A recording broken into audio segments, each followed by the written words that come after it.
Temboman Styles Master Singer Zoka Futi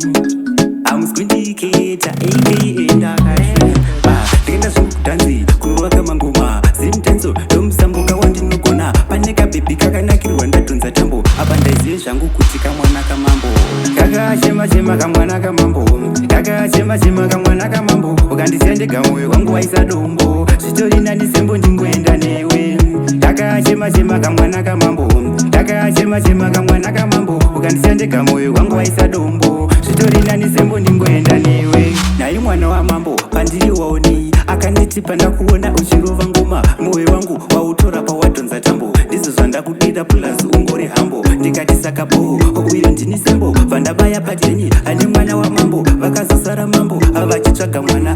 kandiketi aenda nasembo kakachema-chema kamwana kamambo kakachema-chema kamwana kamambo ukandisiya ndega mwoyo wangu waisa dombo zvitori nani sembo ndingoenda newe kakachema-chema kamwana kamambo kakachema-chema kamwana kamambo ukandisiya ndega mwoyo wangu waisa dombo zvitori nani sembo ndingoenda newe rakazodoka zuva ndakubikirwa nemwana wamambo ndanga ndagara po ndakutosvika namambo saka dhanzi randisanganisa neumambo ndijebleni maagadzira dare ramambo nekuti simdhanzo ndowedu musambo kana zvakadaro ayo todhonza tambo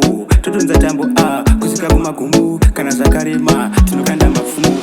kakachema-chema kamwana kamambo kakachema-chema kamwana kamambo ukandisiya ndega mwoyo wangu waisa dombo zvitori nani sembo ndingoenda newe kakachema-chema kamwana kamambo kakachema-chema kamwana kamambo ukandisiya ndega mwoyo wangu waisa dombo zvitori nani sembo ndingoenda newe nai mwana wamambo pandiri waoni akanditi pandakuona uchirova ngoma mwoyo wangu wautora pawadhonza tambo ndizvo zvandakudira plus ungori hambo ndikati saka bo uyo ndini sembo vandabaya padeni ane mwana wamambo vakazosara mambo vachitsvaga mwana kandiketi aenda nasembo kakachema-chema kamwana kamambo kakachema-chema kamwana kamambo ukandisiya ndega mwoyo wangu waisa dombo zvitori nani sembo ndingoenda newe kakachema-chema kamwana kamambo kakachema-chema kamwana kamambo ukandisiya ndega mwoyo wangu waisa dombo zvitori nani sembo ndingoenda newe rakazodoka zuva ndakubikirwa nemwana wamambo ndanga ndagara po ndakutosvika namambo saka dhanzi randisanganisa neumambo ndijebleni maagadzira dare ramambo